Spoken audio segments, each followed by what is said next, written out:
From the moment Dak Prescott entered the NFL draft process, the experts labeled him as nothing more than a potential backup.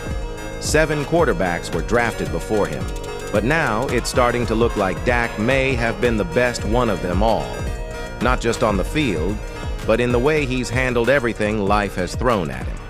What you're about to see is how Dak went from almost switching positions to becoming an NFL MVP candidate. This is the part of Dak Prescott's rise they never tell you about. Dak Prescott's fight started the moment he was born. As a baby, he suffered from severe asthma, so bad that he would spend weeks at a time in the hospital. When he was home, his mom had to teach his older brother Tad how to give Dak his breathing treatments while she was at work. It reminds me of Psalm 34:19. Many are the afflictions of the righteous, but the Lord delivers him out of them all. Even as a kid, Dak was learning how to overcome. Dak grew up in a small Louisiana trailer park, where the neighborhood kids turned a patch of grass into a mini football field. His older brothers would throw Dak into games with kids bigger and stronger than him. And that's where his toughness started. He was a standout quarterback in middle school, but he didn't become the varsity starter until his junior year. And that's when he showed his first glimpse of clutch greatness. In the district championship, with under 2 minutes left, Dak marched his team down the field and won the game in the final seconds. Still, college recruiters barely noticed him. Mississippi State was the first major school to offer him. A few others came along, but the biggest offer came late, LSU. But there was one problem. They didn't want him as a quarterback. They wanted him to switch to tight end. His mom told him, "You are a quarterback. Don't let anyone make you something you're not." Jeremiah 29:11 fits perfectly here. "For I know the plans I have for you, declares the Lord." So Dak stayed loyal to Mississippi State. When he arrived on campus, Dak admittedly didn't know how to read defenses. He couldn't tell the difference between cover 3 and man coverage, so he redshirted the year. By the next season, he became the backup, until the starter was injured in week 1. Dak stepped in and immediately showed flashes, throwing touchdowns, making plays, and proving he belonged. But just as he began rising, life hit him harder than any linebacker ever could. Dak's mother, Peggy, revealed to him that she had stage 4 colon cancer. She had actually been fighting it for a while, but hid it because she didn't want Dak distracted. Even through her pain, she sat in the stands watching her son live out her dream for him. And before she passed, she told him, "Let me be your story." Proverbs 31:25 reflects her strength. She is clothed with strength and dignity. After her funeral, Dak went straight back to practice. As he told his coaches, "Mom would be mad if I missed the game." Late in the season, injured shoulder and all, Dak entered the Egg Bowl in the 4th quarter. The offense had been struggling all night. He led them down the field twice, tied the game, and in overtime ran in the game-winning touchdown, his first score since his mother passed. He pointed to the sky. It felt like Peggy was right there with him. The next year, 2014, Dak became Mississippi State's full-time starter. The team started unranked, then ran through 3 straight top 10 opponents, LSU, Texas A&M, and Auburn. For the first time in school history, Mississippi State became the number 1 team in the nation. Dak rewrote almost every school record. He finished 8th in the Heisman voting. He became a legend, but NFL scouts still doubted him. Even after shining at the Senior Bowl and the Combine, Dak was labeled as inconsistent and a product of a spread offense. He was projected to be a backup. Dallas selected him in the 4th round, 135th overall. This was special for Dak because as a kid he used to tell people, "I'm going to be the quarterback of the Dallas Cowboys someday." He switched his jersey to number 4 in honor of his mom, who was born on September 4th. Dak started training camp as the Cowboys' 3rd-string quarterback, but injuries opened doors.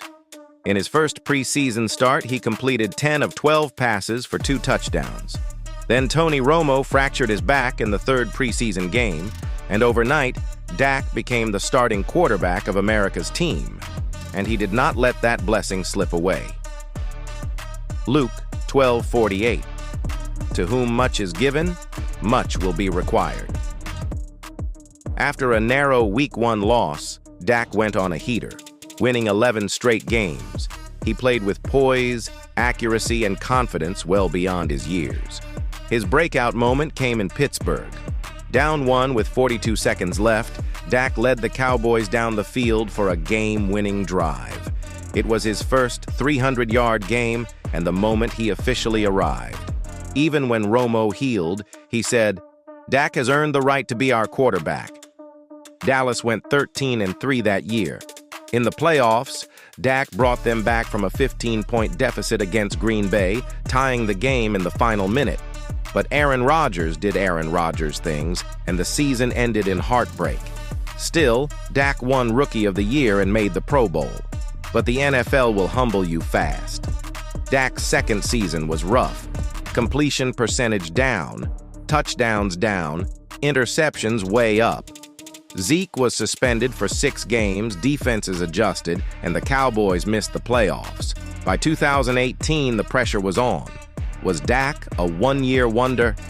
Dak responded by leading the Cowboys back to the playoffs, winning his first playoff game, and showing he could perform when it mattered most. In 2019, Dak put up nearly 5,000 yards and 30 touchdowns, his best statistical season. Yet the Cowboys collapsed late and missed the playoffs. The blame fell mostly on coaching, and Mike McCarthy took over. 2020 was supposed to be a fresh start. Instead, it became the darkest year of Dak's life.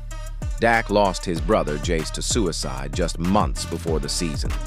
Then, after starting the year on a historic pace, he suffered a gruesome ankle fracture. Dislocation, compound break, the whole thing.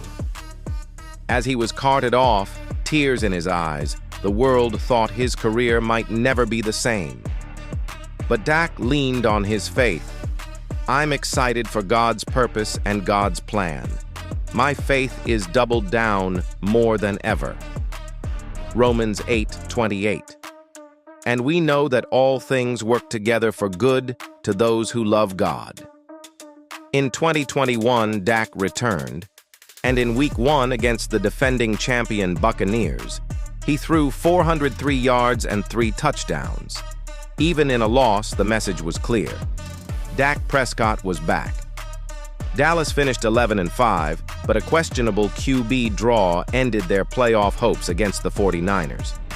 In 2022, Dak broke his thumb, missed time, and struggled with turnovers, but still helped Dallas earn a dominant playoff win over Tom Brady's Buccaneers.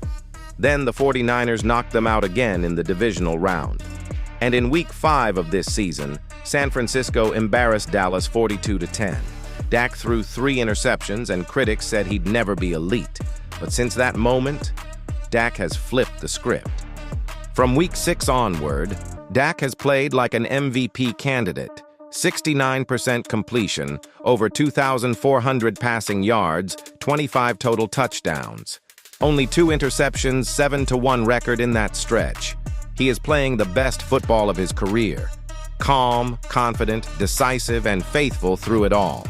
People say it every season, but this year feels different. Dak looks locked in, Dallas looks focused, and maybe, just maybe, the Cowboys can finally break through the divisional round. Whether they do or not, Dak's story is already a message of resilience, faith, and purpose. Isaiah 40:31. But those who hope in the Lord will renew their strength. They will run and not grow weary. Dak has been running his whole life, through pain, through loss, through doubt, and he's still standing. And that is the part of Dak Prescott's story they don't want to tell you. The faith, the fight, the adversity, and the rise of a quarterback who was never supposed to be here.